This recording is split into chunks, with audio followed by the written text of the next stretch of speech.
a solar net metering credit sales agreement, which is the long way of saying what other people call a power purchase agreement. This is an agreement between the town of Falmouth and Citizens Energy, who may still be here. Okay, they are. Which basically provides that when they finish constructing the solar array at the landfill and it becomes operational, we have the opportunity to purchase all of the, actually we're designated, I think it's the host customer, for all of the power of the first 4 megawatts. That's phase 1. And that's purchased at a fixed price of 7.6 cents per kilowatt hour. And then at some point, phase 2 will be developed, or it may be developed, doesn't have to be. And when phase 2 is developed, the town of Falmouth has the right of first refusal to purchase that power for the same price.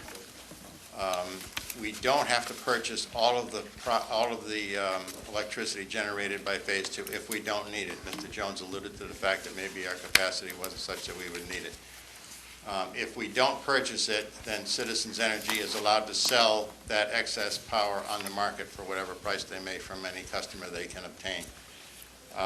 But in the event there's ever an opportunity when they do not have a customer for the phase 2 production, we then get our right of first refusal to purchase it at that point.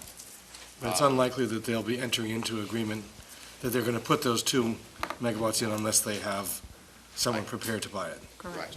That's probably true. And the rate for that is for the first 10 years is the 7.6 cents. It's 7.6, then it goes up to 8.5. 8.5, and after that it goes up 1% a year. Right. Right. Now, we buy that electricity, we pay for it, and Eversource will give us credits which are applied against our electric bills. We do not have that agreement here tonight. That has been represented to us as one that Eversource will provide only when the project goes online. But the terms of agreement are the same as in many other of these photovoltaics arrays. That's how they do it, and it would be the same for the town of Falmouth. Okay. So we have negotiated a number of the terms for the last couple of weeks on this net metering credit agreement. I think we basically have concluded it, that those are the salient points of it. Okay. So a motion to authorize the town manager to execute the lease and to also execute the purchase power agreement would be in order. So moved. Second. Any further discussion? Anyone from the public want to discuss this? All those in favor say aye. Aye. Opposed? Thank you. None? Ayes have it. Next is a presentation, discussion of the proposed Liberty Commons. And just to be clear, we did, Mr. Suso communicated with the developer and invited them to make a presentation. They were not able to arrange their schedule to be here. Mr. Curry has written a letter in response to the proposal, and I've invited him to walk us through his letter with the ultimate decision whether we would like to send this letter on behalf of us or direct him to send it on. Mr. Curry. Thank you, Mr. Chairman. Brian Curry, Town Planner, for your record. So in your agenda package, you should have a letter that's addressed to Catherine Lacey. She's the director of 40B programs up at the Mass Housing Finance Agency. So just tell you a little bit of background, what the process is. Speak up a little. Give you a little background for what this process is and what it is not. Mass Housing Finance Agency is a subsidizing agency. Hence the word financing in their terms. They vet out developers to make sure that they are a real developer who has real money, has a real project, has real experience, has real control of the site. And the purpose of that is to make sure that they don't come down from the town board, the Board of Appeals in this instance, with a project that doesn't have a pretty good chance of being realized. To get to that process, or get to that stage where they know you're a real developer with real experience, you fill out an application. And that's what it looks like. They offer the town the opportunity to comment on this application, to look at it, see if it's complete and accurate, or whether or not you believe there needs to be additional information, or to offer an opinion as to whether or not this development entity has the proper level of experience, is financially enfranchised, has site control. And we've done this many times in the past on behalf of the board on various applications for New England Fund project. New England Fund is a program of the Federal Home Loan Bank of Boston, one of 11 chartered federal banks in the country. And they prime other banks, they loan money to other banks for these affordable housing projects. And so the letter I've drafted goes through this application and essentially flags what I see to be either deficiencies or inaccuracies or information that may not be reliable, and opines on whether or not that needs to be fixed, and also opines on whether or not it's the site they have control of the site, and opines on whether or not this is what's known as a related application. And related applications are usually projects that are in litigation or have been denied a permit under other chapters 40A, 40C, whatever it might be. So that's what this letter does. It sort of runs through each section of this application, and it gives an indication where this information might be unreliable or inconsistent or needs to be further explained. And then it goes through some financial information, and then a summary essentially that ends on the final page, that the application, in summary, is not complete, it's not accurate for the reasons stated. They lack site control, and they lack the level of managerial expertise. There's no other entity as part of the application process that has the expertise to manage a rental project of 104 units. And so they need to partner with someone that does. And otherwise, the letter pretty much speaks for itself. I'd be happy to answer your questions. Well, I just want to say, Brian, I think your letter is exceptional. I mean, having looked at the plans, I went up and looked at the plans upstairs, and reading this paragraph by paragraph is very clear. And from your experience, that you find the plans either inaccurate or incomplete, and that's exactly what they are. So I think that it just clearly lays out the issues and the concerns with the project.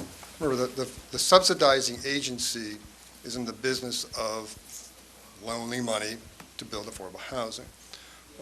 So they want to know that there's enough information there for them too, and they look for some local guidance and expertise in those matters. One of the big issues is site control, because they don't want to go to the bank, they don't want to go through the comprehensive permit process if ultimately they're not going to be loaning money or issuing permits. Can you walk us through what happens now? So this letter will be transmitted up to Mass Housing Finance Agency. They'll give the applicant an opportunity to respond to the letter. They would then ask them for additional information.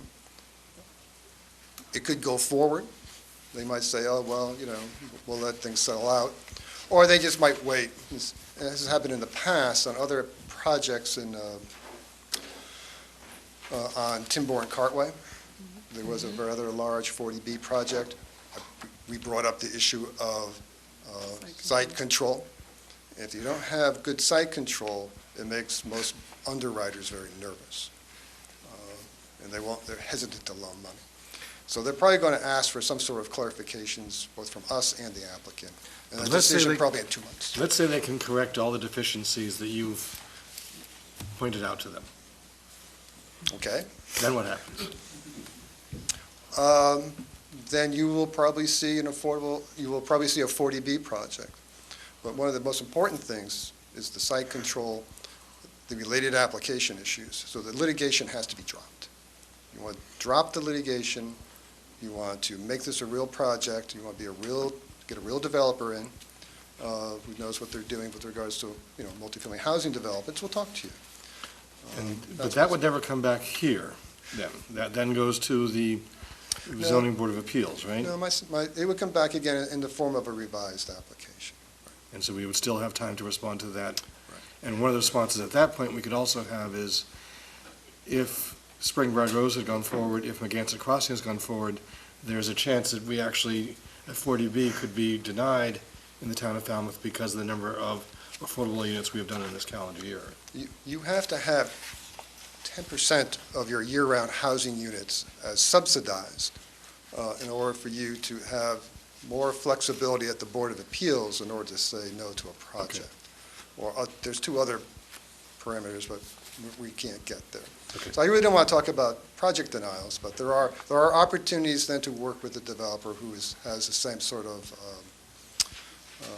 initiatives as we do with affordable housing. But not for this board, it would be really for... It's really for the permit level boards, right? Sue? I want to also commend Brian on the comprehensiveness of the letter, and I think the way that the related application is dealt with is very accurate. I think that,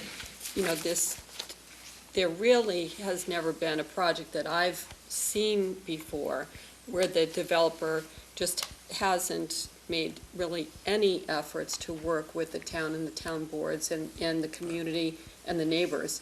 And there have been opportunities. So I think that this, at the very least, will be an opportunity to perhaps set these things on the right time schedule and to have all of those important details reviewed. And I also might suggest that the chair of the Board of Selectmen also sign the letter in addition to Mr. Curie as the author. I think that it shows, might show that this board feels this strongly about all of these issues, and particularly the related application. I have no problem allowing the board, the chairman of the board sign the letter on behalf of that town. Well, I think the planner lends a lot of weight as well. My only issue is that we as a board, have more time to respond, and there are the issues I have with this project that aren't technical, inaccuracies of the application. Talking about scale, talking about the massing, all those things that... Well, again, the application has to speak to that, and the application is silent. Right? I pointed that out, that they at least have to try. A recital of the regulatory language with an opinion is not a statement of fact. They have to do that. It's missing information. They should provide it so we can form an opinion. I think there was a pretty good letter in the Enterprise. I know usually cite the Enterprise, but there was really on point about what can happen there if you really have a real project. Because we've had them throughout the community. We've had them there on Main Street, very successful. So we stand on our record. Ms. Buffett? What do you know about the background of why that same area was chosen for another project? Do you know anything about why, after all the discussion in this town about putting up a Marriott, and it eventually didn't happen, and right behind it comes another one? Well, I can't speak to the current proposal as a litigious situation. I was a witness, I was subpoenaed for that trial. I don't feel comfortable talking about it. I will say one of the things that you do have is that whole issue with regards to a related application. It's actually one of the reasons a Board of Appeals could say no to a comprehensive permit. We really don't want to get to that point. And that's why I pointed out to that letter, usually settle this litigation, go through the appeals, let be exhausted, or drop it. Because we don't want our Board of Appeals to be confronted with that. Right. But I can't answer your first question, but your second question is, yes, it's a related application. Is there something very special about that area? I mean, as far as developing it? I don't know of anything particularly exceptional about the area. I just know that it has had some past, permit activity. There was going to be a mini golf with an ice cream stand, and then this proposal came forward, and now this proposal. But I don't know anything special about it. Ms. Flynn? I noticed in the plan that so many of the units were either 730 or 750 square feet. I mean, I can't imagine what that's like, but it's gotta be really small. And all the kitchens in every unit regarding the size were like 11 feet by 9 feet or something. I mean, it was very unimaginative in design. Well, they have to speak to that. They have to show, these units, generate so much income, and there's such a demand for them as part of their whole pro forma and part of their application. And that was silent, too. Very, very small. Well, there is a market for those types of units. Yeah. Oddfellows Hall is an Are they example. considered micro units, or is that too large for a micro unit? Well, we're not there yet. They're not there. We have to, is this a real project with a real developer who has real money and real experience and real site Yeah, there are control? too many other We're- things there. We're up, that's Right. step 1 and 2. Okay. Any other questions for Mr. Curry? Anyone from the public like to speak? Yes, you do. And introduce yourself, please, so the TV can hear you. Chuck Warringer from North Falmouth. I have a question about the original project, the viability that was based on the parking lot across the street. How does this relate to the parking lot across the street? There's no mention in the plan. I don't really accept that as an answer, though, because it was, the process was snuck in originally first with the parking lot. Everyone knew the elephant in the room was the hotel. So now we have the elephant, we have the tail. I still wonder what's going to happen with the tail of the elephant. Well, the parking was designed to be all on the first floor. And then the rooms, the apartments up above. But what about the approval for the Nye Road project? It is not part of the plan that they put forward, so there's nothing we can say about it. Well, all right. I don't quite accept that. I think the town's got to take a firmer position in what happens downtown and the appearance of downtown and the destruction of these neighborhoods. That's my opinion. However. But on this project, they have not mentioned anything about that parcel. So on this project, But there's we should nothing that know Brian... better. They didn't mention anything about the hotel. In fact, we weren't even allowed to bring up the subject of the hotel when it was just the parking lot. And everyone knew well that there was a hotel connected to this thing. So I would just say, let's be cautious. These guys are very sleazy, and you know that. So anyway, and I appreciate your work. Thank you very much. Any other comments? Okay, wait. Oh. Mr. Cook?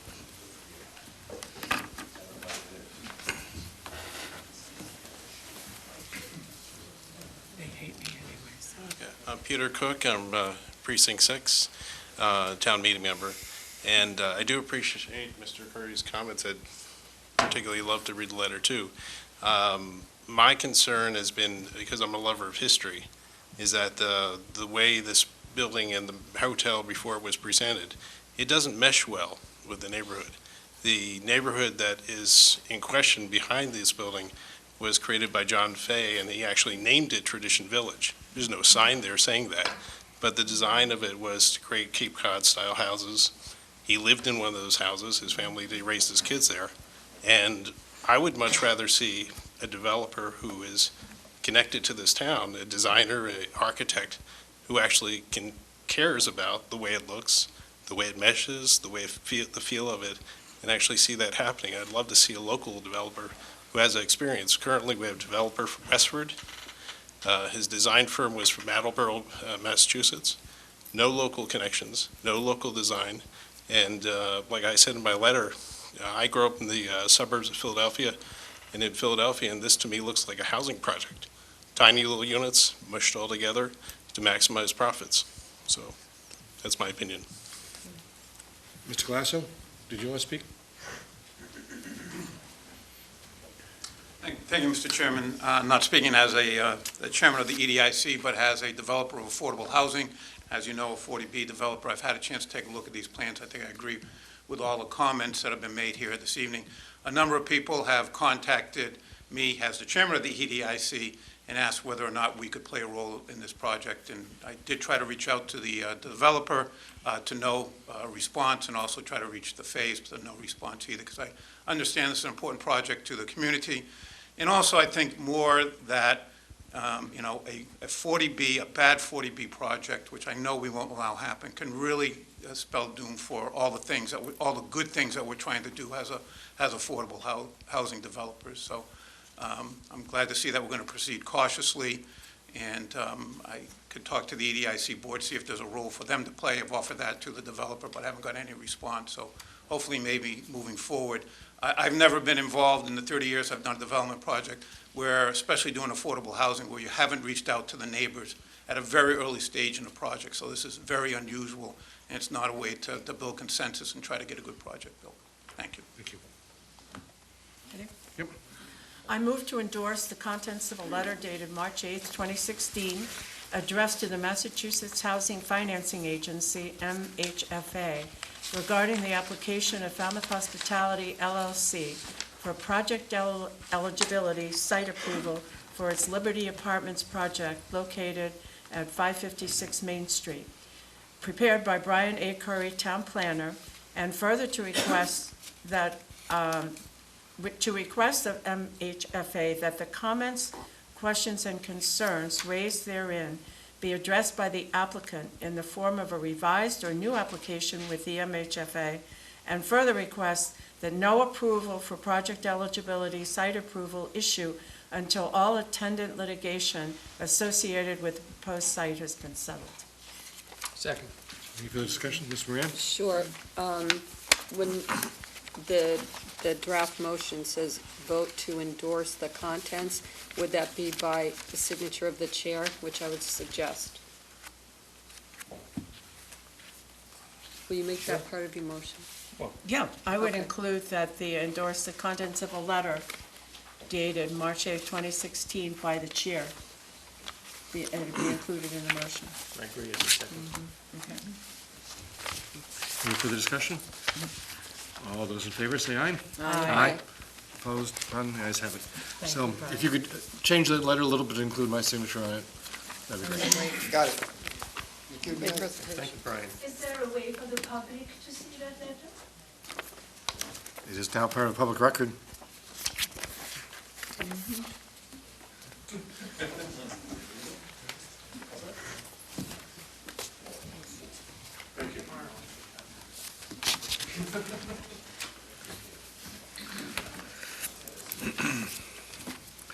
Next item is a discussion on the grinder pump policy. We have a draft of a few ideas that have come forward, and this is from meetings among Mr. Suso, Mr. Jack, and myself. We have not met with anyone beyond that. It is following the vote of town meeting in our last town meeting that we had established a policy. This is just the start of our procedure. I did promise Joe Netta, who could not be here tonight, that I would mention his request that we have a committee who creates this policy. I did respond to him that the problem with a Board of Selectmen created committee is we have to create it, we have to post it, we have to advertise it, we have to conduct interviews. That whole process alone will take about 4 or 5 weeks, and then they would have to post their meetings and hold their agendas. And I hope that we could actually have this policy. Great if we could do it by town meeting. We may not be able to do it that quickly, but I would hope that we could do it more efficiently than with a committee. But I did say I would raise the question and hope that we can get as much input as possible. I will not entertain a vote on this policy tonight. I want more public input. I want a chance to get the word out there, what we're considering, get some responses, and then have a vote at a future meeting. So as you notice, there were 4 bullet points that are on the options. The first basically are 2 that we've already done, and that is that the town has acquired the grinder pumps on a one-time basis, and we'll transfer ownership to the property owners. This includes a 5-year warranty, and the normal anticipated service life of these is 15 to 20 years.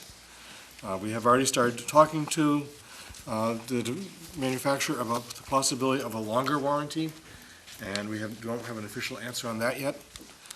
The 2 other options we're putting forward, but other things are possible also. One is for the town to provide modest compensation for the one-time partial reimbursement of grinder pump installation cost. And these will be triggered by completed town inspection of both grinder pump installation and septic system abandonment. That after those two things were done and inspected, a lump sum figure would be put forward. The purpose of this is really looking for ways that we can equalize the cost of the people who have the grinder pumps and the people who are doing gravity-fed systems. And so, based on what monies are available at the end of the process, we would look to be able to reimburse those homeowners a lump sum for the cost of, the additional cost that they're going to incur because of the grinder pump installation. And all estimates are that the grinder pumps do cost more to install than the gravity-fed systems. And there's no way that the money would be enough to completely cover the cost, but at least would be heading in that direction. The other option is to also consider that the town would procure an annual maintenance contract for the grinder pump owners. And that would be that the town would pay a service contract to make sure that we had the company that maintains them would come out, would fix them anytime an issue arose. If there were an issue caused by abuse, that would end up being billed to the homeowner. Just as if you have a gravity system and you abuse it by putting grease down it, by putting stuff that should not go down, and your system fails because of that, you have to pay the bill for that. The one change here would be, it would still be under our contract, and we would then be billing the homeowner for abuse of the system. But it would be putting a difference between a failure of the system because of it being used properly and the failure of the system being used improperly. Mr. Patterson. Yes, so the operation administration of that procurement contract would be with an outside third-party contractor, Likely it would be with the manufacturer. Would be with the manufacturer. Yep. So the town would not be burdened with the administration of this kind of service to these homeowners. No. And part of the contract would be providing for emergency generators to go out and pump them out if they ran out of power. That would be part of the maintenance contract. Not to necessarily give them generators, but drive around with the generators to be able to power. Mr. Jack, do you want to add anything to that? Or?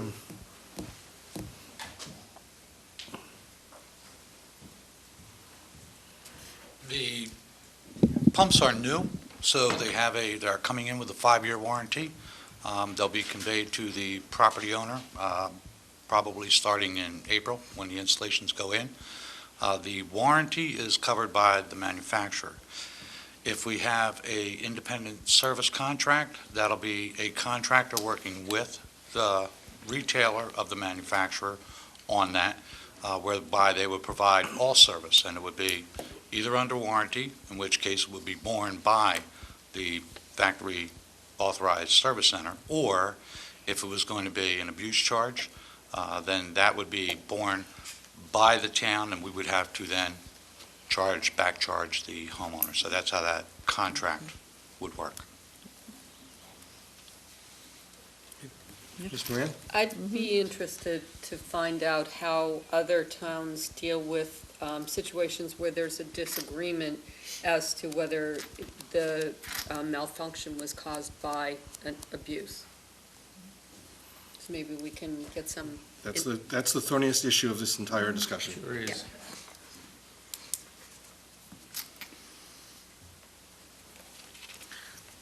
Other options people want to consider? Anyone from the public like to make any comment on this? Mr. Finneran?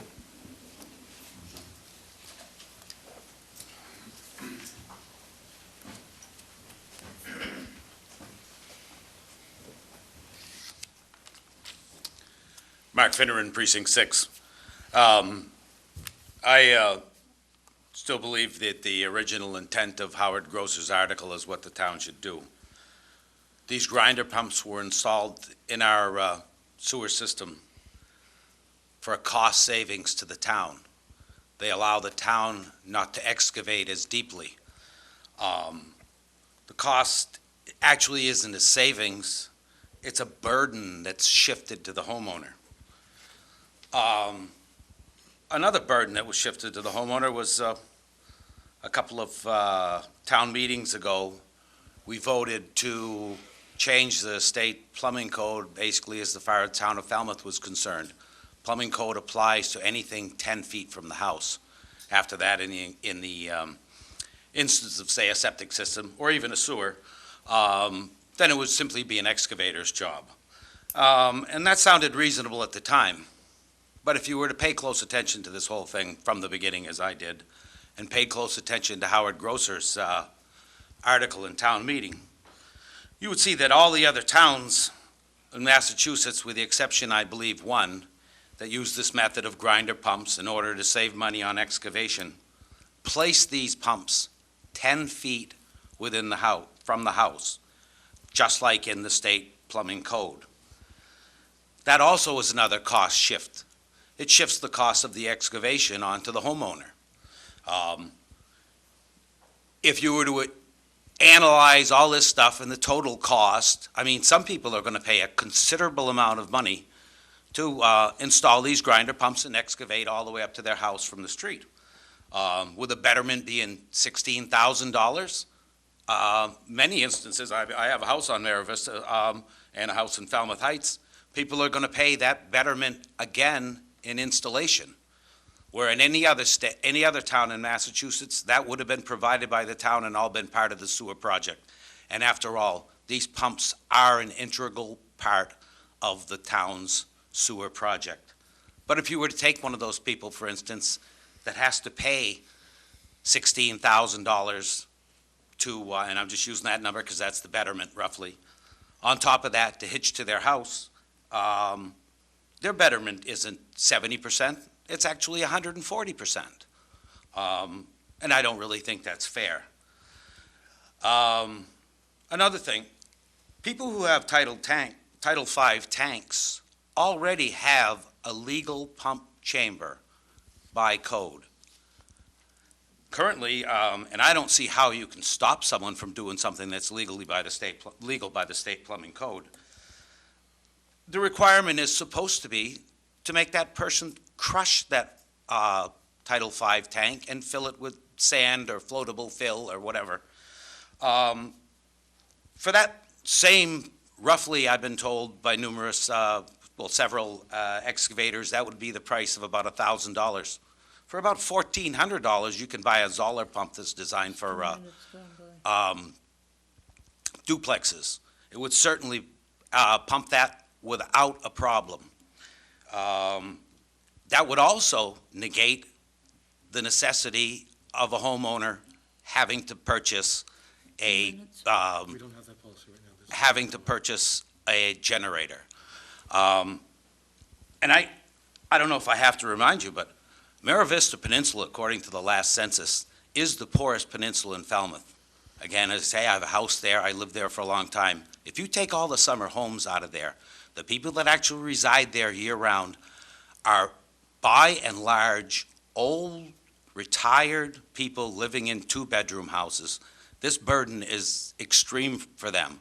And I mean, for the town to add any more, I think it's unjust. And as far as the proposal to have a jump truck go around and bump these systems every time they fill up while the power's out. We've had instances where the power has been out for 2 weeks. I believe the sump capacity in these things is about 65 gallons. I mean, you're talking about, in some instances, the town would have to go to a person's house twice a day. The town actually wouldn't be doing it, it'd be the contractors. Oh, well, whoever. I mean, you're still proposing that somebody's going up and down Mara Vista twice a day.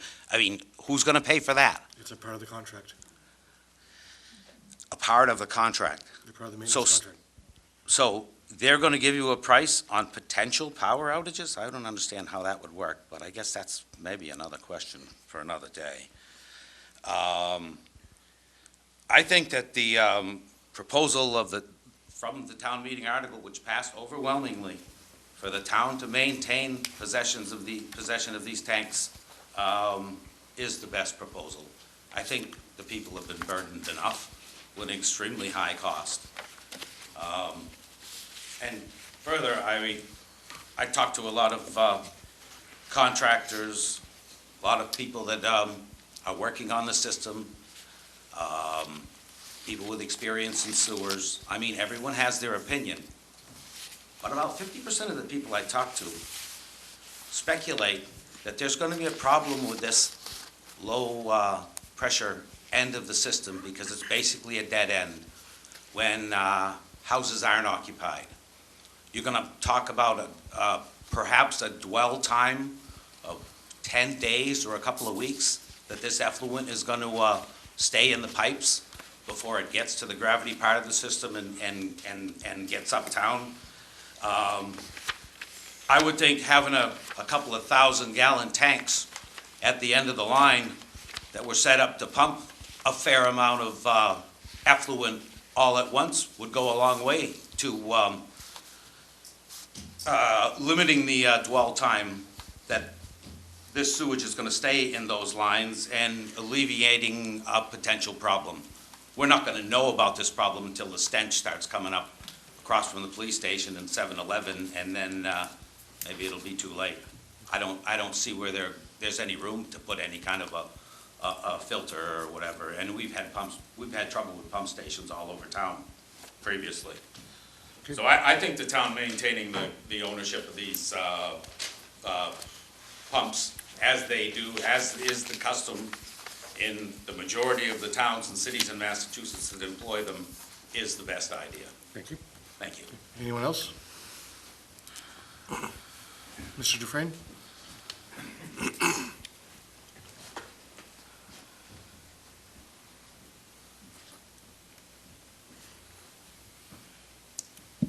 Adrian Dufresne, Precinct 2. I'm not going to elaborate anymore on what the last gentleman just said. I just want to thank the board for their consideration of a committee that we set up to study the financial impact on the retirees of both Mira Vista and Falmouth Heights, the financial impact of the grinder pump people. I happen to be one of those that's involved, but fortunately, I've taken care of most of the problems, and I'm able to take care of other problems. But I do represent a large number of people that are affected, and I was one of the sponsors of the article that led to this discussion. So whoever you appoint on your committee, I would hope would have the expertise. It could be one member of the Board of Selectmen and one member from the group that I represent, somebody from the DPW. But I think we have to have a thorough explanation of the system that was designed, which required the grinder pumps for, I forget how many hundred people. I think almost 50% of the people in the system require a grinder pump, which is a substantial investment. Now, the town bought the grinder pumps and gave them, or giving them, to the citizens. However, so that my feeling, and it has been my feeling right along, that grinder pump is a necessary part of the system that was accepted. So this committee that you put together, and I'm going to thank you again for not making your decisions tonight, but moving in the proper way to protect what I feel are the elderly people of Mira Vista, Falmouth Heights. Thank you. Well, I guess I would just reiterate, my preference is that this be the committee, that at our next meeting, we get as much people here to respond to what we've proposed, and we can have everybody hearing the discussion, than taking the time to appoint a committee and not be able to make a decision for 6 to 7 weeks. But I really encourage people to come back and look at what we're putting forward, come up with other ideas, tell us more of what you want, and we'll see what we can do. Ms. Moran? And I don't think we can do too much in terms of educating folks about the project, and I see a couple of members of the committee here. I wonder if someone from the committee would address some of the questions that just came up so that anyone who's watching this on NIFC TV or otherwise would, might have some of these answers that have been posed today. Eric, perhaps, or? I'm here for something completely different. But since you are.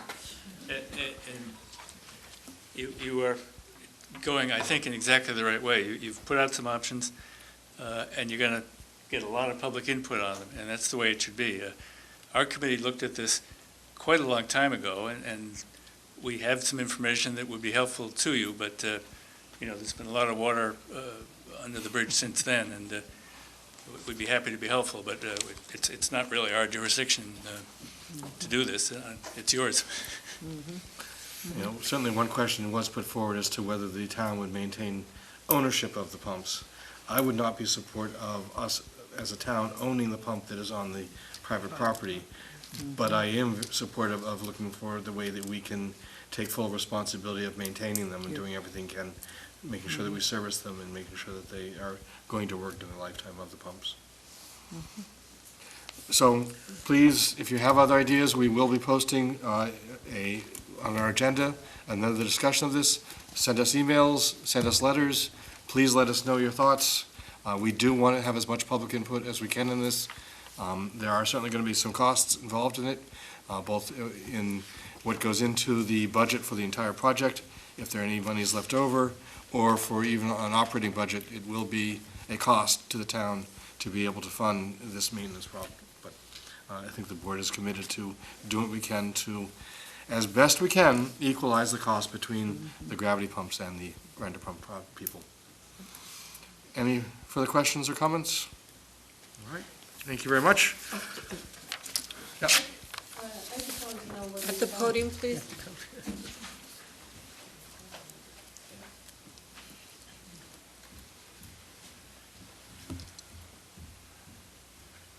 I'm Martha Gavanis, and I'm from District 6. This was just a question, just like the other woman in the audience, about what you discussed tonight and your ideas about the policy. Are we going to be able to, is this in writing, and are we going to be able to read about it before we go to the next meeting? I mean, you've talked about the town maintaining but not owning the grinder pumps and those types of things. Is this in writing, and will we be able to read it? We can certainly put the policy options on the website. Okay, good. It was something that was not publicized earlier because it was just the three of us talking ideas, and so the board had not seen that until it received it in their packet on Friday night. Oh, okay, so it will be on the website then? Yeah, we can make sure that's there, right? Will do. Great. All right, next item, a report from the Library Board of Trustees.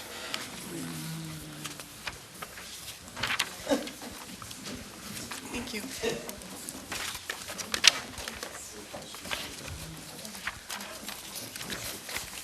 Thank you.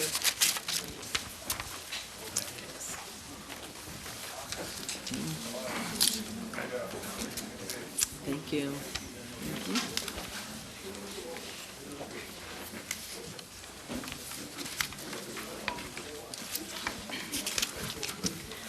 My name is Elizabeth Abrams, and I am Chair of the Falmouth Public Library Board of Trustees. I haven't been Chair for quite a year. I avoided being Chair for a long time until Otis over here strong-armed me into it, and I discovered I kind of like being Chair. So I'd like to introduce the other trustees who are here before I get started. We have Otis Porter as our Vice Chair, and Lindsay Hopewood, and we have Jerry Fanger, Kathy Murray, who's sitting over here, Marilyn Zaks, and Sylvia Shulkin cannot be here with us tonight.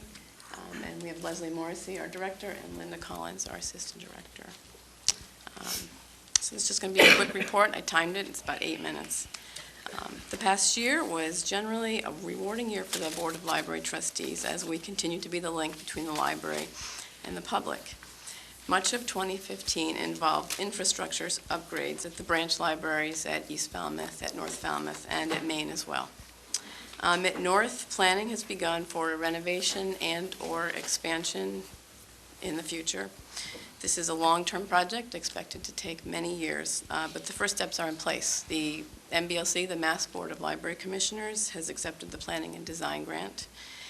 This first phase required a series of focus groups to target the future needs of North and resulted in the development of a building program, which was written back in June. Also at North, a reading garden has been installed with the help of a generous donation from Nanette McClaskey in memory of her aunt, Aileen O'Connor. Tom Lee was the architect, and Grafton Briggs did the work. And it's a nice area outside near the tennis courts on the east side of the building. There's benches, plantings, and a permeable hard surface. At East, new windows were installed by Train.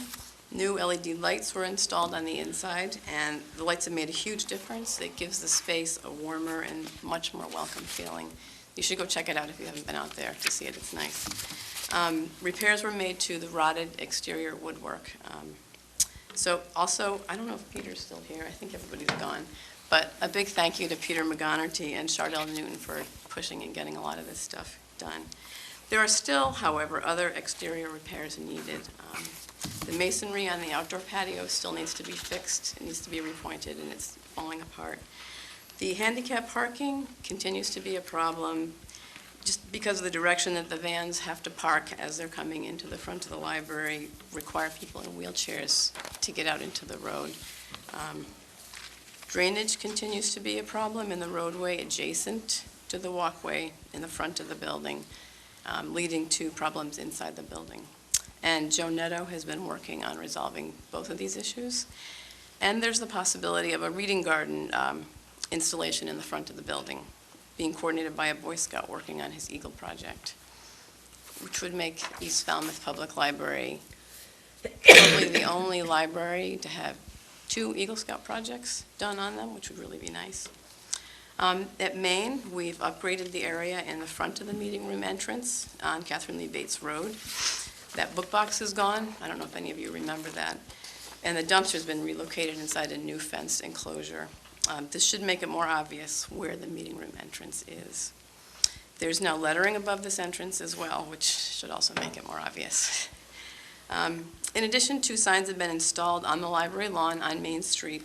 This is the first time that there have ever actually been signs indicating the Falmouth Public Library on Main Street.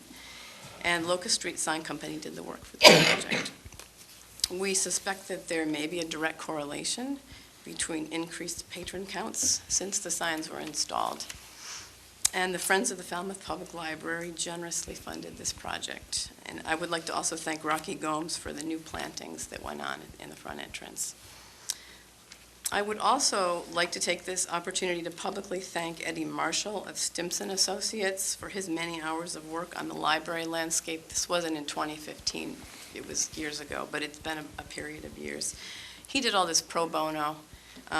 Shortly after the renovation, when we finished up in about 2008, I asked Eddie for help putting together some kind of coherent landscape plan. That's actually my background, is plant science. And Eddie donated countless hours of his time to come up with a landscape design.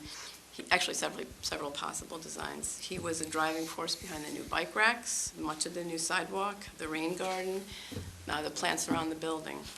And he was also involved in many meetings regarding a crosswalk in front of the library, connecting to Mullen Hall. Although this particular piece languished until Ray Jack was finally the one who was able to just get it done. And so I would again like to thank Eddie Marshall. Inside Main, 22 staff computers were replaced, funded by the trustees, and also we just replaced the public computers, all 48 of them. There are separate staff computers and public computers. Last November, 15 of them expired, which was no surprise since they were the same models that had been installed with the Windows XP software. In addition, the telephone system is badly in need of repair, making it extremely difficult for the library to function. There are a huge variety of programs that are held in the meeting rooms, making these rooms highly sought after. Hours were extended at both branches. Yay! The library has begun the process of creating a strategic plan requiring input from staff, administration, and the trustees. A series of focus groups has been held, starting late last fall, finishing up this month. Ruth Kowal is the consultant that was hired for this plan. The plan that we're working on now will be much broader in scope than the last strategic plan, and we expect to finish up sometime in April.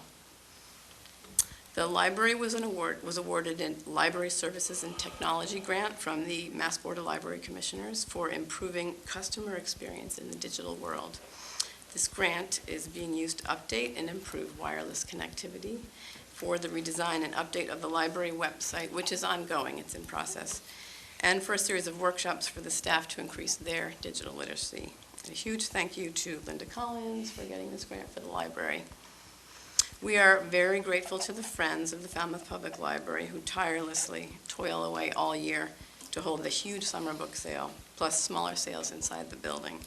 The money that they raise enables the library to support and sponsor many library events and programming and pay for the popular museum passes.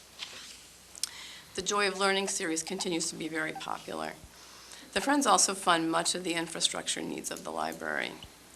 But our sincerest appreciation goes to the staff and administration of the Falmouth Public Library. I would list all of them here if I had enough time because I love them all. I've known all of them since my kids were this high. They are why I love being a library trustee. Their dedication to the library and its services have created a warm and welcoming environment. And the building is beautiful, but they are the reason that we have the best library on Cape Cod. And those little brochures that I gave you are actually, Leslie suggested this, I made them up for a Citizens Academy that David Vieira is holding at the library tomorrow night, and she said you should give them to the selectmen, so that's why you have them. Thank you. And I believe we also have a funding issue coming up at this town meeting of an additional request of funds to have Sunday hours, a few Sunday hours put back in place. Yeah. And it's just, will be voted at the town meeting, right? Yeah. Great. Any questions from the board for the library trustees? Well, thank you very much for coming. Thank you. I appreciate that you took the time to give us the report, and we're thrilled to hear from you in person. We're trying to have all the different committees come in and give us a little bit of information on what's going on. So, thank you very much. Thank you. Yes. Thank you.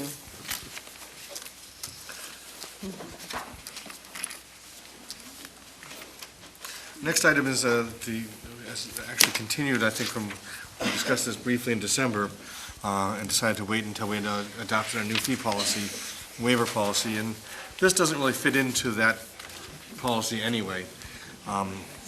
And this is just to waive the Board of Health $25 filing fee for the 20 homeowners who have voluntarily installed innovative alternative septic systems in the West Falmouth Harbor area.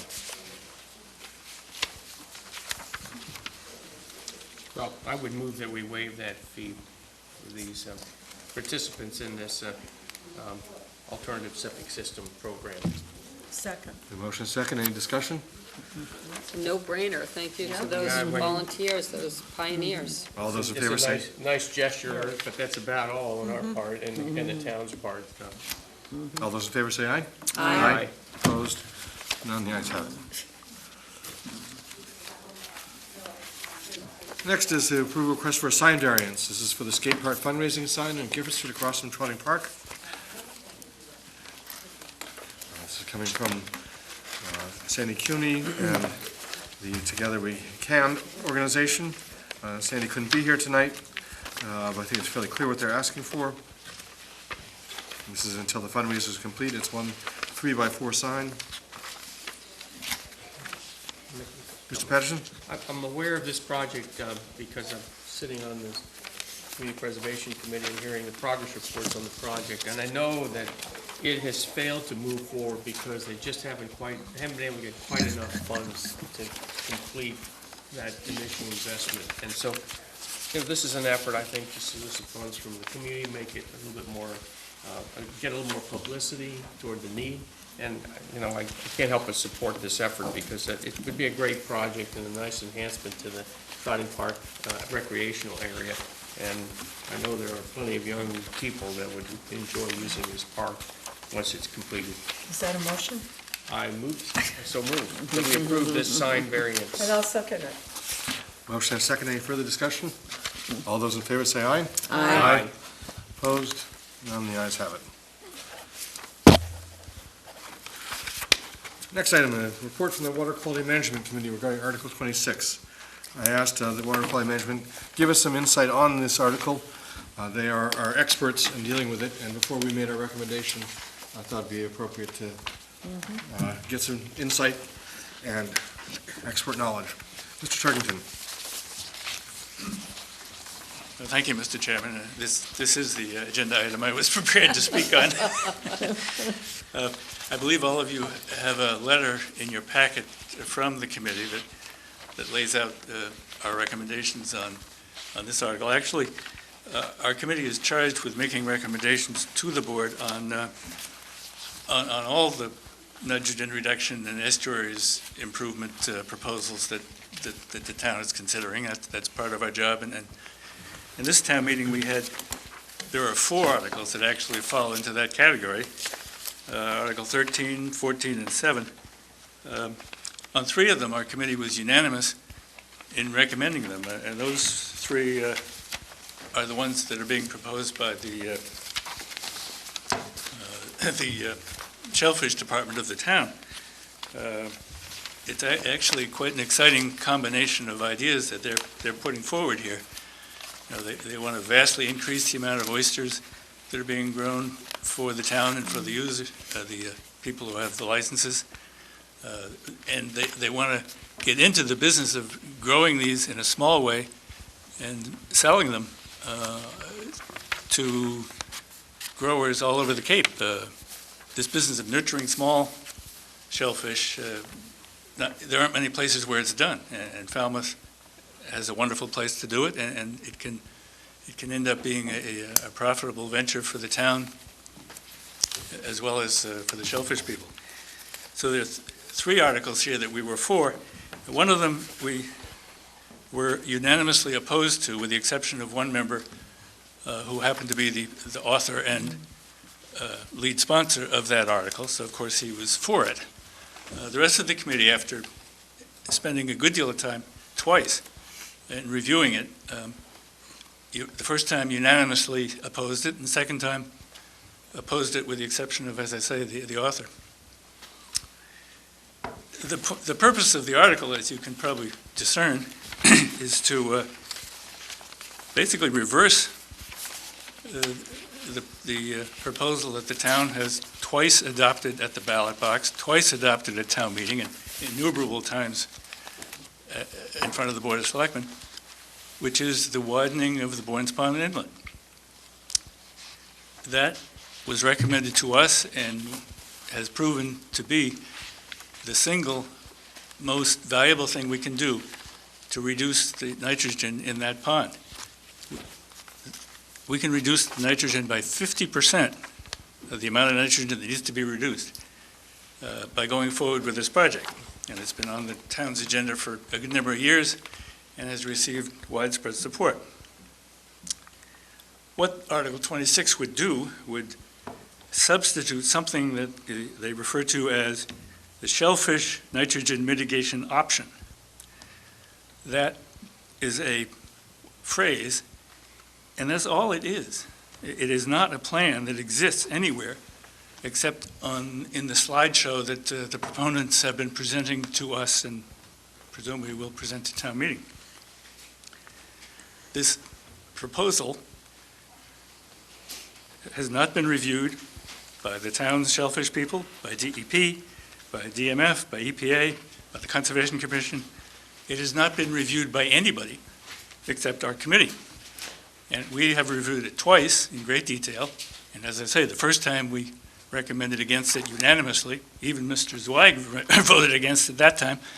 And the second time, he voted for it. So for the reasons I've just stated, we think it's a bad idea. There's another reason why it's a bad idea, which is that passage of an article like this circumvents the established funding process that this board and the town meeting set up for reviewing these things and for paying for them. You know, if people think they can just go straight to town meeting and have their pet project adopted, why would they bother coming to the Water Quality Committee? Why would they bother coming to the Board of Selectmen? They can just go to town meeting and do it that way. I don't think the town wants to do that. I don't think town meeting wants to do that. So as I say, with 3 articles we were enormously in favor of.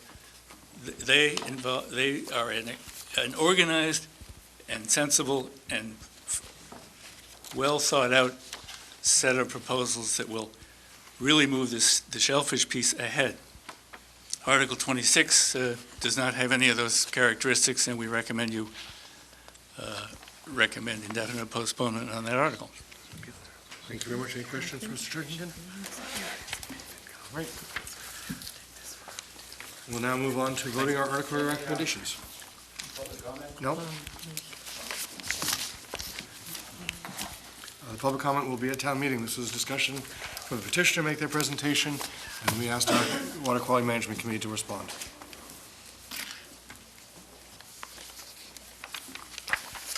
So the articles in which the Board of Selectmen meet to make recommendations, we have a list. I think Article 7 of the annual town meeting, we also need to make a recommendation on. Article 7 of the annual? Yeah, that's the one that Eric was just talking about, to accept Mass General Laws, Chapter 44. It was upon our request. And it's not a funding article, so I think Article 7 of the annual, we need to add that to our list. We'll start with Article 6. I think it's Article 9. Okay. It's Article 9, that's. Oh, that's right, we've changed the order.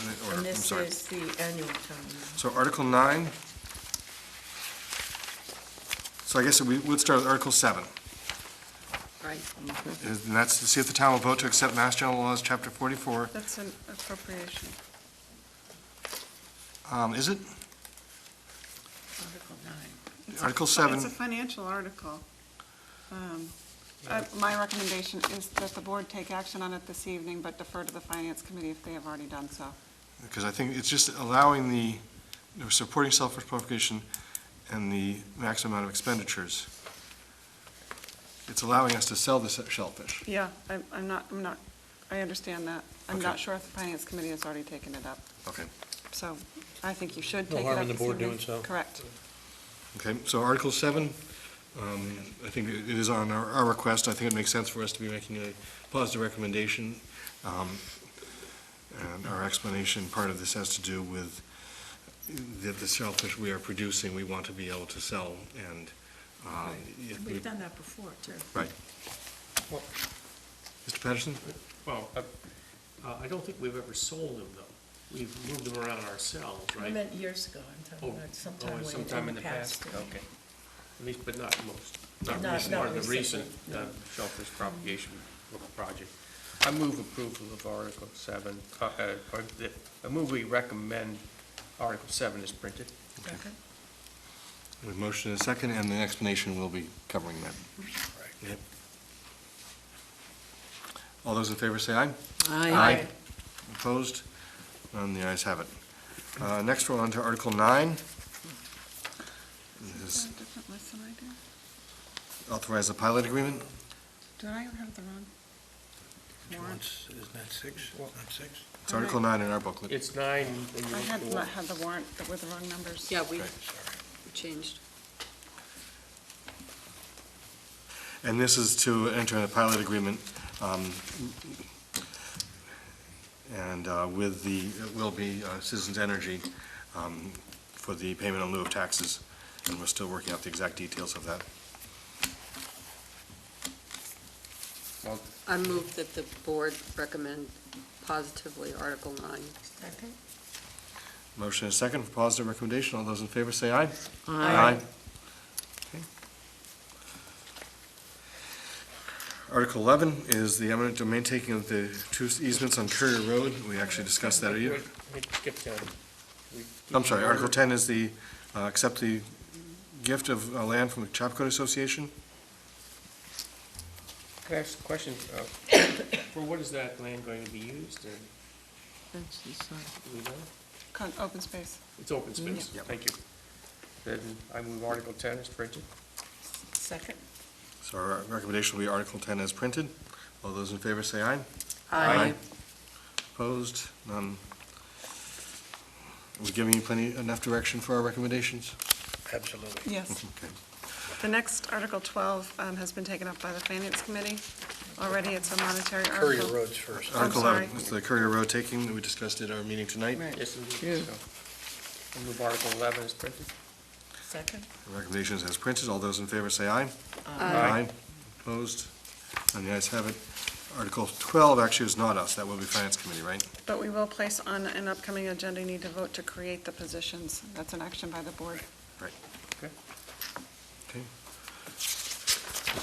Article 20 is to vote to authorize the Board of Selectmen to enter into land development agreement and long-term lease concerning all or portion of the parcel of town-owned land on Spring Bars Road. It's actually quite exciting how well this is moving forward. I think the timing is just perfect with the sewer system being in at the same time allows this project to move in a way that I don't think people saw 2 or 3 years ago. Move Article 20 as printed. Second? All those in favor say aye. Aye. Opposed?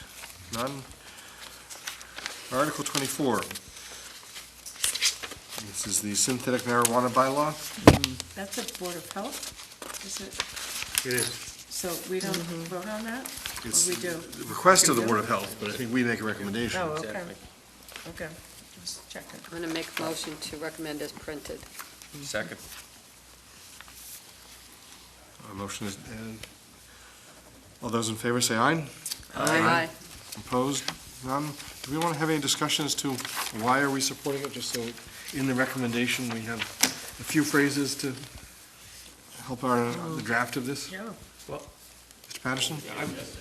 Oh, I would please. say that, in participating in this opioid coalition of Falmouth, in doing the research, there's an article in this January issue of the New England Journal of Medicine that basically talks about the processes of addiction of all kinds, not just simply drug or tobacco, but, overeating, you name it.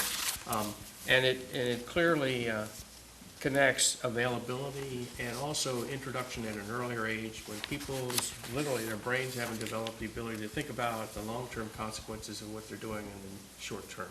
And I think this is a step in the right direction to make it a little bit less accessible to people to get into these kinds of things that the brain naturally wants to say, well, that makes me feel better, I want to keep doing it, but not thinking about the long-term consequences to the fact that that person will be a less productive, less respected human being because of their behavior. And this is making a very clear distinction between synthetic marijuana and marijuana, which had been Yes. passed as being both decriminalized and legal for medical purposes. That's correct. And I might say that this is not a controlled substance currently. Right. So the Board of Health is basically saying, we're stepping forward and trying to make a local regulation to try to control the use of these creatively produced chemicals that basically produce the same effect, but are not, haven't been reviewed by the Federal Drug Administration, and intended to, or weighed in on, I guess is the right word for it. So I applaud the Board of Health's efforts to try to get on top of this quicker than the federal agencies are doing at this time.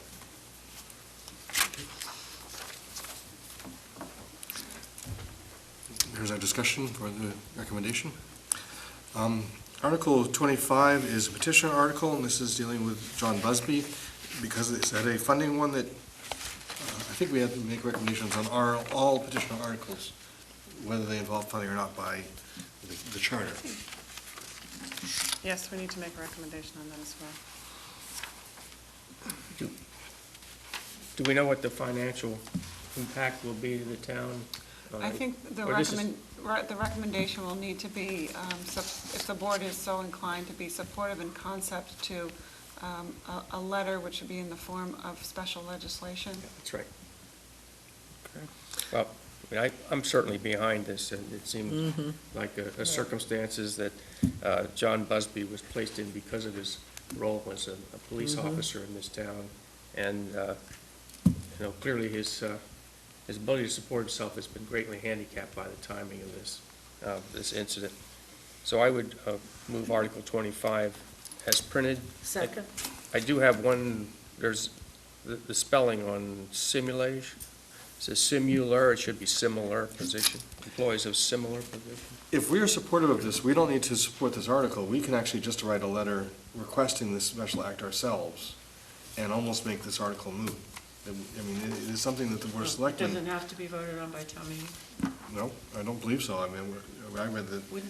wouldn't we be though, no, because the retirement board would be paying the funding, not the town. Right. Yeah, that's true. So who is Richard Smith that has this petition? He's a former police officer. Okay, who's a so friend he of wanted John to do Weston. this, maybe he wants to bring this as, for discussion at town meeting? I mean, I don't know that, I You think missed he'd just as soon have us take the leadership on it and write the letter, which we could certainly vote on next week. We can still have it go to town meeting, we can still make a positive recommendation. But if we're supportive of this, I see no reason that we don't draft a letter right away.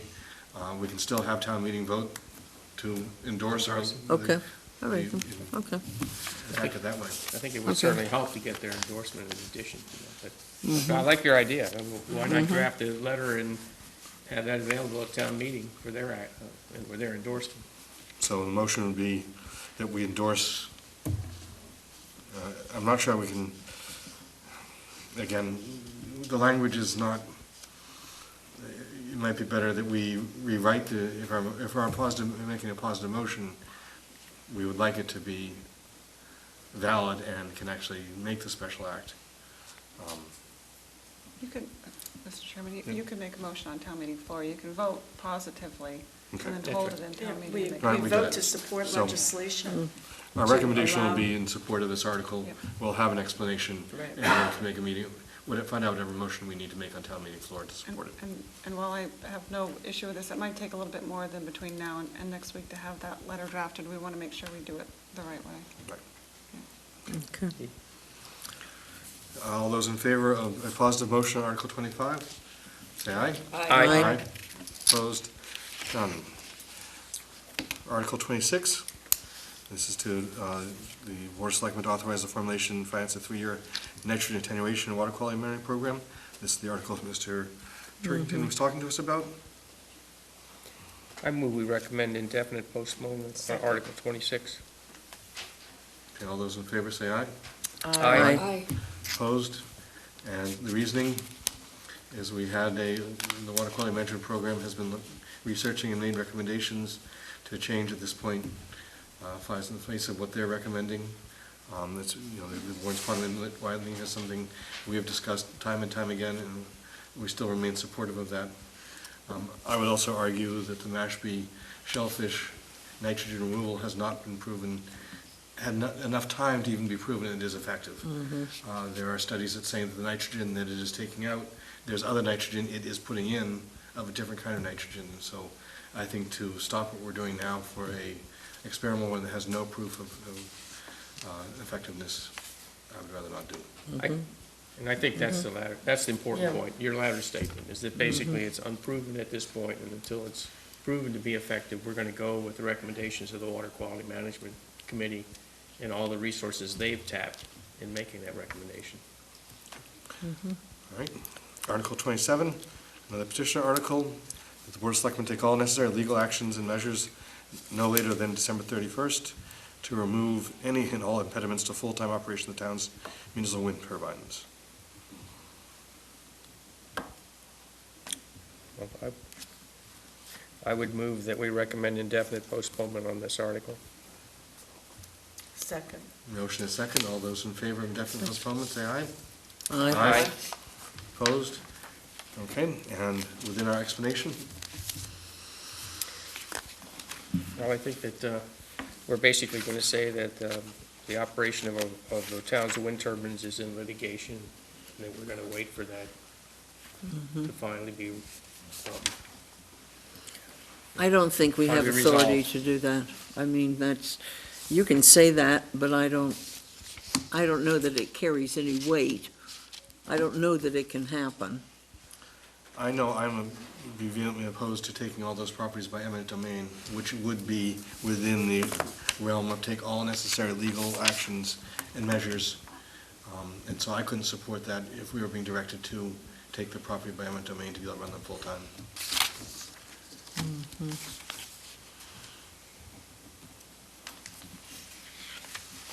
But that's just my opinion, so I, Yeah. just to, before we put Well, his all recommendation- options are explanation. available to us anyway. We don't need town meeting action, in a Right. sense, to really accomplish our goals in this matter. and it's sort of premature, I think, to lay out what the requirements would be, or to sort of demand that we take those actions. I mean, in due time, they're available to us, and we take them as we see fit. Or something like that. I Yeah, don't know. and I might add, we got an endorsement at the the special town meeting in November to pursue the path that we've been pursuing, so I don't think we need any additional endorsements in that regard. I think the purpose is eminent domain. I think I think of all of the other things that are happening, I think that's the purpose, and I think you have to, in discussion. So this will come up for discussion, whether we agree or we don't. Well, somebody's likely to put a positive motion in. Mm-hmm.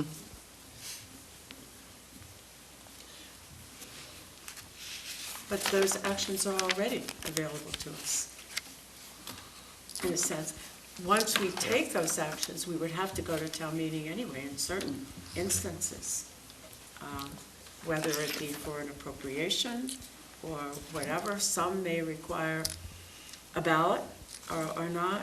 So all of those options are out there, and as we proceed, we would have to utilize some of them. But we don't need to be directed by town meeting to take all available options, because we already are, in a sense. And of course, it's an advisory article anyway, we wouldn't need to It's deal with it. advisory, yes, exactly. Exactly. But it is asking the town meeting, what is your opinion? Yeah. And my opinion is, I don't like the idea, and I will be prepared Mm-hmm. personally to defend indefinite postponement on, I don't think this is the right tack to take. I think there are other issues, as you've mentioned, we're still in litigation, there are others. Zoning Board of Appeals. But that's not what this is about. This is saying. No, it isn't. Given everything else that's happened, do what you can legally, and I think it goes too far. But I don't think it's appropriate to put that in the explanation if it is one person's point of view as opposed to the board's. I think the board in general is more comfortable with, we're in process. I like Mr. Patterson's suggestion of saying, at the last town meeting, we were given advice from the town Yeah. meeting to proceed with the action, the current plan that we're taking. Mm-hmm. And that's what we're doing. So what is your suggestion then? What are you saying? Indefinite postponement. We already voted it's going to be indefinite postponement, just what the explanation as to why we're voting that. And I Okay. think the idea that litigation's still going on, we're waiting to hear from the appeals board on what their decision is, and that we were given direction at the last town meeting to proceed in the plan that we are. Okay. And we're comfortable with that. Okay. That help? Do we need a vote? I think we had already voted the recommendation of indefinite Okay. postponement. We did, okay. Article 28 is to eliminate positions of town council, assistant town council, and replace them with competent consolidated contract law firm. I move that we recommend indefinite postponement to Article 28. Second. All those in favor say aye. Aye. Opposed? None? Explanation? Well, I think It's in the charter. we have a white paper now that's, I think, an excellent explanation as to why it's in the town's economic best interest to maintain our own town council's office. Mm-hmm.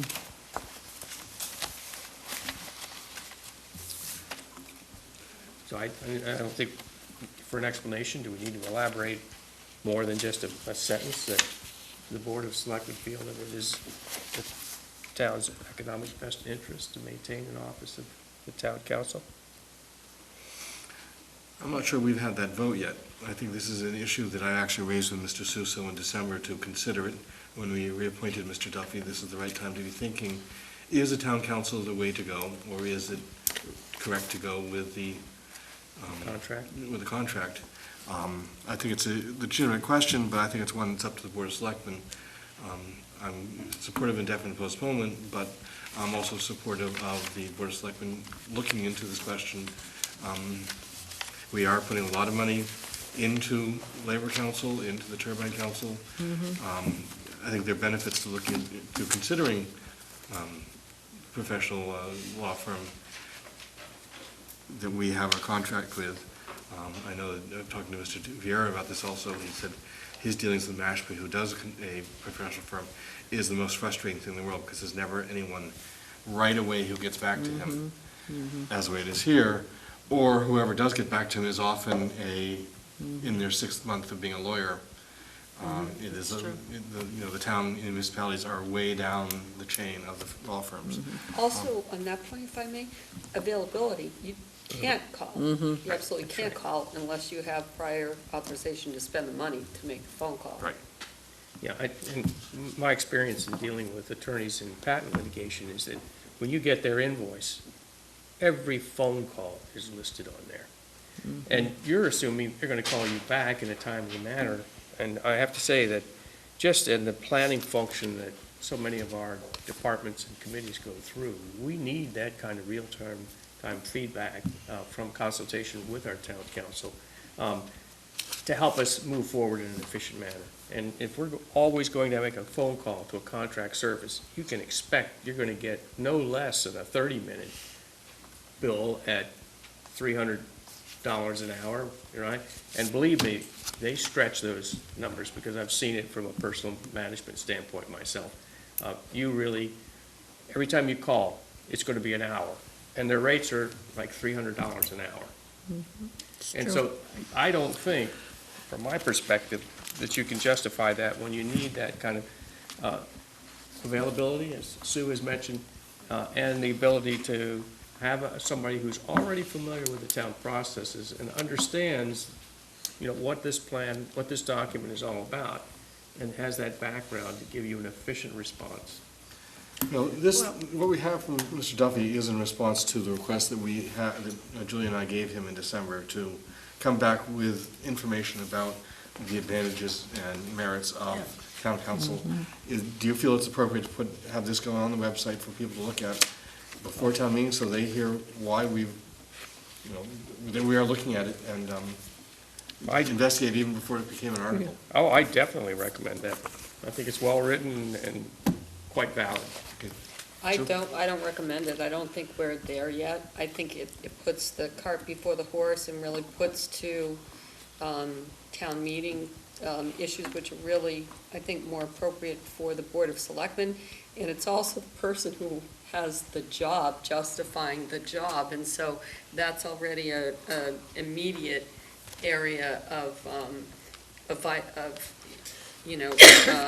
guess, vulnerability for the report. So I see more downside than upside. I mean, certainly, it could be available. I just wouldn't make it part of this article.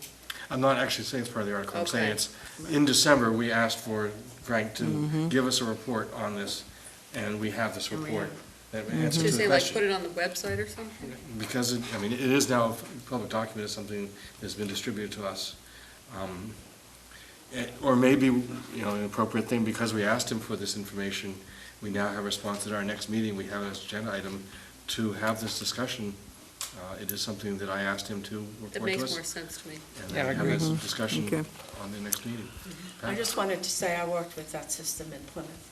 We had a general counsel, and then we had a labor counsel. They were two different law firms. And I can't say that they were enormously difficult to work with, but I think the people changed frequently. So you would, especially on the labor side, you were always working with somebody different. And I think what we have here is, with an in-house counsel, is you have all the historical perspective of the town. I mean, you don't have to say, well, 10 years ago, this came up, and this is what happened, and here's the document, because counsel was the one involved in it. And I think just being able to pick up a phone and be able to get a response, sometimes you need a response right away. But I think it works far better by having in-house counsel than to have outside counsel. Well, let's have a discussion at our next meeting then. All right. So do you want to vote on this? Or? We did. Take it up again? No, we did. We did. We did vote on it? Yep. Yeah. We did? This is discussion about our Indefinite. recommendation, Oh, right. the explanation. All right, and then we have Article 7 on the special town meeting. 7? 7, and this is the, see if the town will vote to transfer care, custody, management, and control of a parcel of land on Brick Hill Road in Falmouth. And presently part of the Falmouth, and this would be the site of the senior center. Can we just say that we're going to make a recommendation on the floor, since there's so many things going on right now? I'd like to make a positive recommendation right now. I'm going to make that motion because I think we've had just a plethora of public outreach discussions. They've been before this board, oh gosh, probably close to half a dozen times. Where are we now? Article 7 for the Article senior 7. center. The Oh, special at Brick Hill Road? Yeah. Well, we certainly have a different cost estimate now. It's just been recently Take all those up together. passed out to us and Next raises a agenda lot item of is all questions three of about the those. viability of As opposed to- moving forward on this particular I would say transfer of it went land. from 75,000 to almost $1 million. Yeah. That's a huge spread, increase in cost. I've already given you my thoughts on this, and I've talked to a whole lot of people about it, and I just am very leery of moving forward with something like this when we know that the operating costs are going to be in the neighborhood of $600,000 a year. And I frankly cannot see where that $600,000 is going to come from. It's going to have to come from all the other departments, and we already don't fund them as they would choose to be funded. But, I just think sometimes I think you have to, because it's been 2 years, 3 years, or whatever since we started all this, sometimes you have to come back and regroup and just take another look at it and see where are we now, what are the land costs, what are the building, well, the building costs you bond, and then what are the operational costs? I think you have to keep coming back to that and reviewing that and making sure that everything is still in alignment. Now, And we have I'm three not different- sure that it is right now. We have 3 different articles in the special town meeting. Article 5 is the funding for the design. And I would be prepared to be, and this is going to come to the Finance Committee tomorrow, and I'm going to meet with Jim Vieira about what our presentation would be. I would be prepared to support the idea of the $900,000 for design with the direction to the design and talk about the schedule being this spring of, let's actually figure out what we need. Let's figure out what the operating costs, and have that be part of the design process. That we need to have a public forum to talk to the designer as to really what it is we need. We need to make sure that we've really figured out how much it's going to cost to run this building and argue that we can proceed with that. That's a lot of money. I'm really concerned about what's happened to I feel we're going to have to go back to the site choice. Because when I chose the Brick Hill Road parcel, when I chose going up to high school, replacing the field, I was under the impression that was going to be a $75,000 increase in the cost. It is now close to almost $1 million, and I can't support that location with that additional cost. I think there are other sites that we need to go back to and reconsider, but I would, at the same time, think that that could still be done within funding the design, making the decision of sites, and continue that process. I'm not sure we need to stop on the design of it. So you would support 5 and 6, is that what you're saying? Because they seem to be tied together? I actually would support 5. I don't think that 6 and 7 are going to, I can't support the $950,000 of the athletic field at the high school. That is just replacing the Fred Torrin field with another grass field. No, it's not a better field, it's nothing new, it's just exactly equivalent. And I think for $950,000, I will have a real difficulty with that. Ms. Moffett? I don't know exactly what binds us to all of our other decisions to put it at the high school. But I think that to look at a figure of 75,000 for a field and say that's within bounds, that can be managed. It is the fact that it goes to $1 million, and it's still the same sentence to replace the field.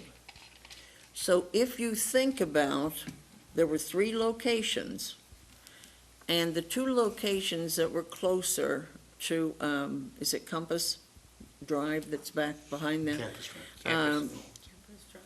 That, The high school's campus. Campus.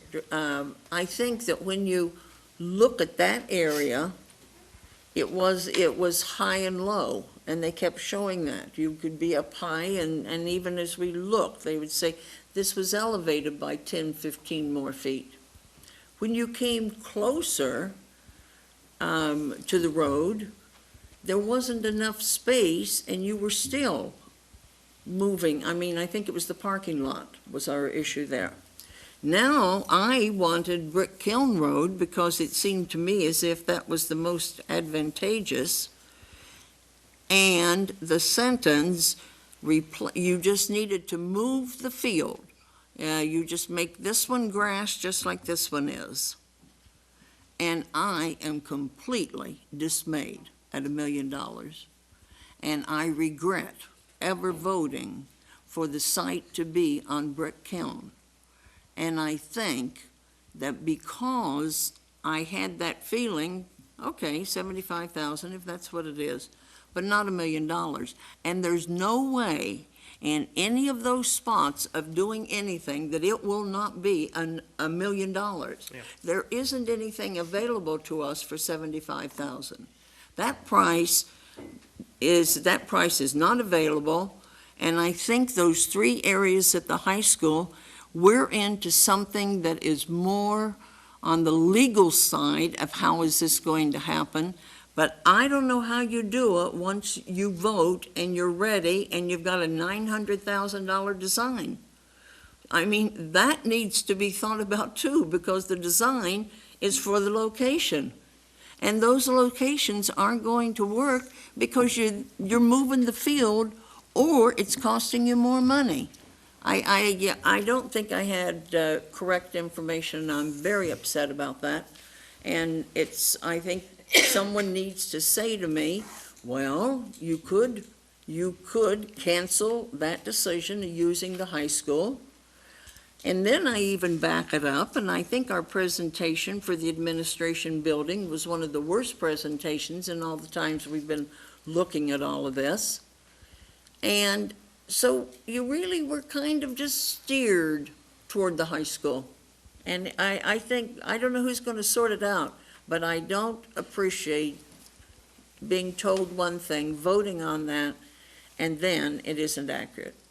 And the other part that I feel is the school committee is looking at this in an advantage that is financial. And I'm not pleased. I'm definitely in favor of a senior center. And whether we just haven't chosen the right place, but as I say, to pay $900,000 for a design, I don't know how to sort it out.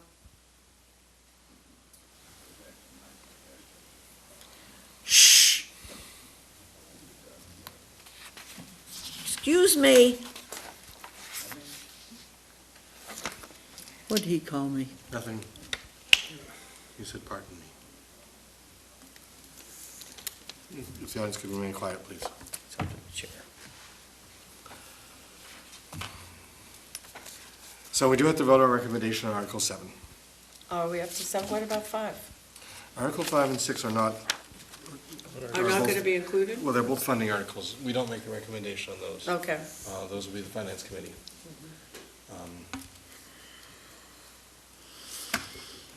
I don't know. I've already made the motion that, that Article 7 be a positive recommendation as written, and I think that this discussion can be a part of town meeting, so I'm going to stand with that. Do I have a second? For the purpose of a vote, I will second. Further discussion? Well, I would just say that I think the town is facing other financial demands that we had not anticipated as well. given recent decisions by the Zoning Board of Appeals. And to fold this into the mix of increase and escalation of price, of cost of more than about $900,000 makes it a problem that I don't think we can deal with at this time. So my inclination is toward an indefinite postponement until we can work out, what the financial impact is going to be and whether we need to go back and open up the selection process and rethink this to look at the cost. Sue? And I think that, on the other hand, we had a very positive presentation with respect to the solar array and really getting, the numbers go up to, $1 million a year just for that project. So, it's not all bad news. But I think that, the committee has worked so hard over so many years, and that, and the intent was to, have a review, have an architect look at, get some more information about the costs. And it's in process. This article is really just for the land part of it. It's just for the Brick Kiln Road site that we have already voted on. Excuse me, but you can't have the site without moving the field. Right, so I'm saying that's part of the decision for town meeting. Mr. Patterson? I would just say that the work that's been done by the committee is not being thrown out. But I think we've got new information that basically may change that trade-off process that we went through. And so I think we need to kind of go back and take a look at all the options that they put forth and think about the implications and decide whether, in fact, we're going to reach the same conclusion. The work is there, and I respect all the effort that's been put in. That's the reason why I would like to push hard for Article 5 for the funding of the design. Okay. With the first meeting we have after town meeting, we revote a new site. If the site will not work, I cannot support that site anymore. And I think we're going to have to meet again. And I think what's going to happen at town meeting is I don't see town meeting voting Article 6 and 7. If they do vote Article 6 and 7 and put the $900,000 for the field and vote the transfer of land, then they've decided that's what they want to do and they're fully behind the senior center. If they don't, we'll have to do something else. That we cannot put the senior center on Brick Kiln Road if we don't have the money and we don't transfer the land. The school committee is very clear in their memorandum of understanding that if they didn't get the field, we can't have it, and we have to find a different spot. And then a spot could be that third site on the high school property that didn't require any new fields. They were saying, oh, that would cost $200,000 to grade. Say, well, $200,000 is not $1 million. We were comparing $200,000 to 75 when I asked, what would it take to actually grade that so you could build it? And it was not $1 million. Pat? Well, I just want to say that, I agree with Sam. I think you have to look at, this has been in the works for 3 years or so, 3 to 4 years. And times change, things evolve, and things are changing, even in this town, regarding seniors and activities and all the things that happen in the town. And when you're going to spend up to $20 million on something, I think you have to constantly go back and kind of recheck where you are with this, where the community is with it. You can't just say, yeah, we made this decision 3 years ago and now we have to follow through with it. Because I think everything in that whole area is just evolving as we speak. That's what I'm hearing from people. And, obviously people want programs. We haven't even discussed programs. What kind of programs are we going to have in a building that we're going to build?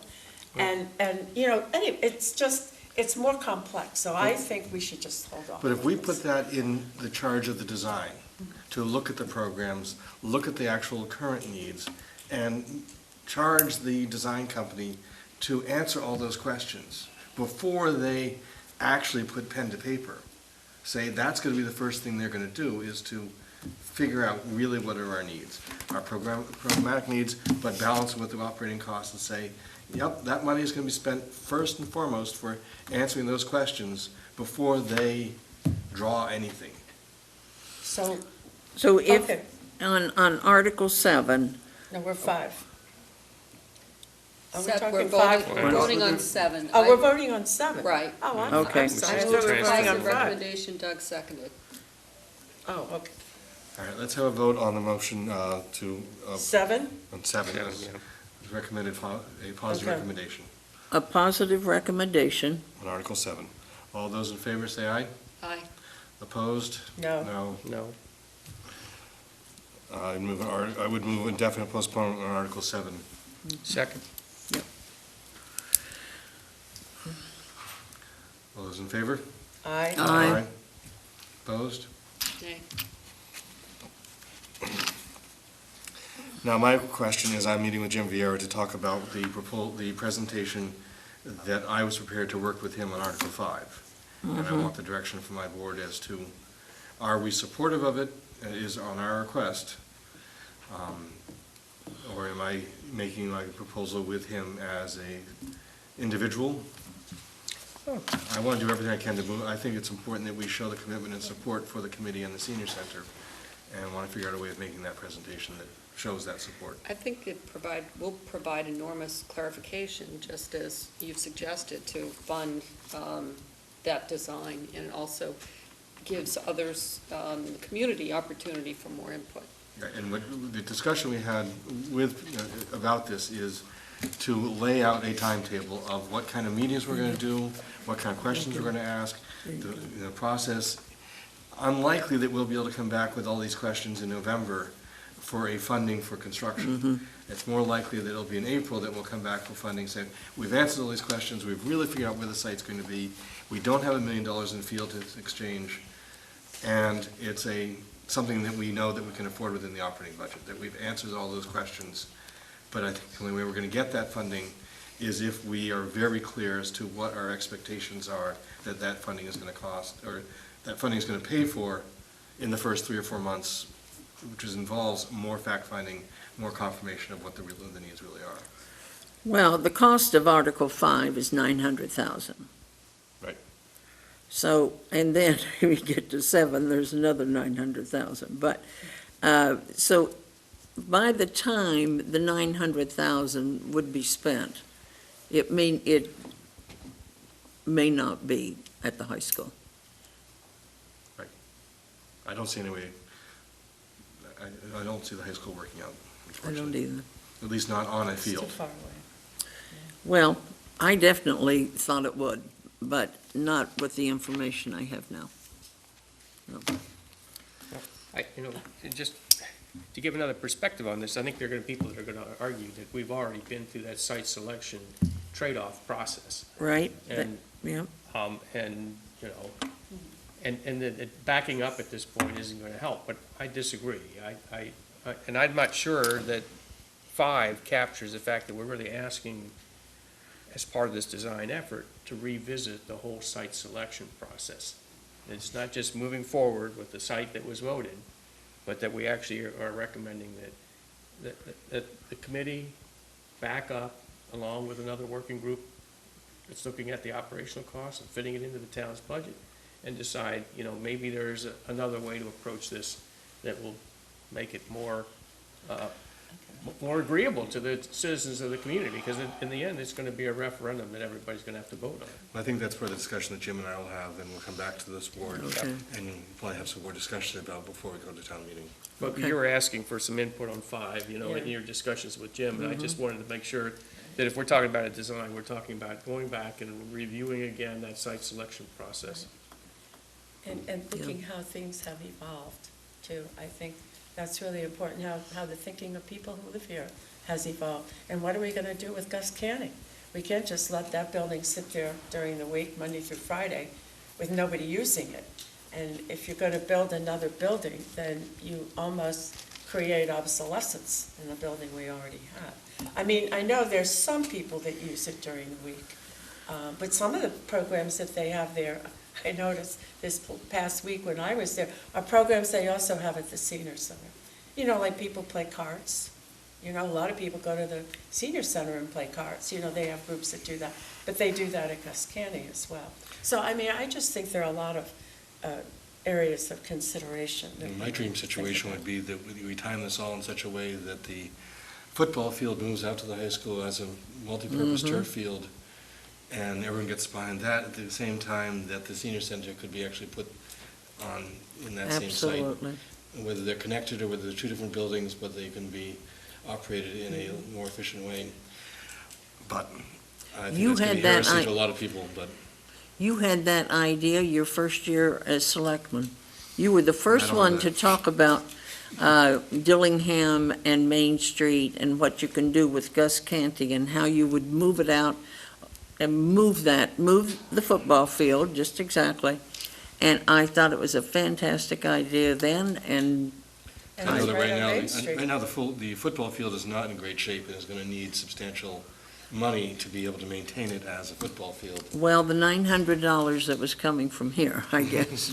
Well, and then you have the stands, which have been Yeah. patched, Band-Aided, patched. Oh, but- yeah, they're bad. They're But, bad. there's going to be more money this All right, time. I think we're Okay. going to move on. Okay. Mm-hmm. Individual selectmen's report? Okay, I do have to mention a couple things. I know it's late. But, It is. There's been a lot that's happened over the last 2 weeks, and I wanted to make sure I updated you on a few of them before. I attended a coastal flood managers workshop that was put on by Shannon Jarbo from the Extension Service, Barnstable Extension Service. I was also, part of that workshop was included Jen McKay, our conservation agent, Russ Robbins, who's the chairman of the Conservation Commission, and Bob Shea, who is our GIS administrator. All three of us participated. It was a workshop designed to allow you to go and take the qualifying test to become a certified coastal manager, and that's a requirement.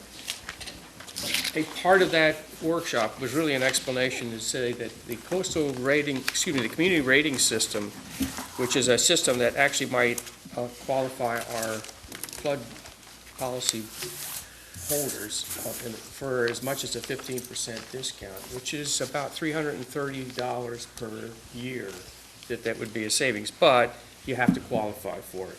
And so this workshop really kind of laid out the requirements for coastal flood manager, which is a requirement of this coastal rating system.